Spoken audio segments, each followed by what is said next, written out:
नुआ वर्षर श्रीमंदिर में हेब धाड़ी दर्शन व्यवस्था प्लाटफर्म अनुजाई दर्शन व्यवस्था कराଯାଇଛି। पुरी को आसुवा भक्त माने गोटे पटे जाई दर्शन करेंगे एवं आउ गोटे पटे प्रस्थान करेंगे।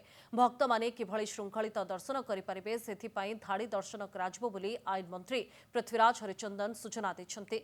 नाट्य मंडप गरुड़ स्तंभठू आरंभ कर बाहर काठ पर्यंत जेकोसी स्थान में ठिया हेले मध्य महाप्रभुंक श्रृंखलित दर्शन किपरि कराजिबो से नै व्यवस्था कराଯାଇଛି।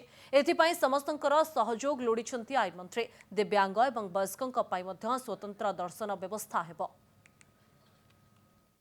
विशेष करिकी जो धाड़ी दर्शन करके भक्त माने धाड़ी रे ठिया होइकी दर्शन करिवे एवं एभली एक व्यवस्था आम करूचु जोटार कि प्लाटफर्म अनुजाई ताको करा जाउची जो भली व्यवस्था जो थिरे कि नाट्य मंडप रे गरुड़ स्तंभठू आरंभ करिकी भीतर काठ पर्यंत बाहर काठ पर्यंत सेही अंचल भितर जेकोसी स्थान रे ठिया हेले भी महाप्रभुंकर दर्शन जमी ठीक ढंग से करहब सुचारू रूपे करहब जो भली भाव में बाहर काठ बाहर भक्त मैंने आग पछ की ठेला पेला होते से व्यवस्था हम ना से भली एक अत्यंत श्रृंखलित दर्शन व्यवस्था होती।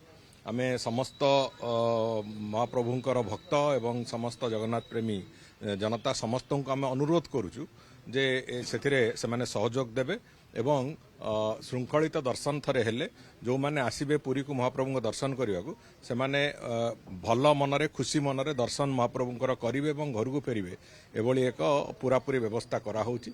से दृष्टिकोण आम आशा रखुचु जे आगामी दिन में नुआ वर्षर सेटा आम आरंभ करेबू एवं आगामी दिन मानकर कोनोसी भी समय केबे भी अंततः भगवान को दर्शन को लेकिन कौन सी जगह समस्या हम नहीं।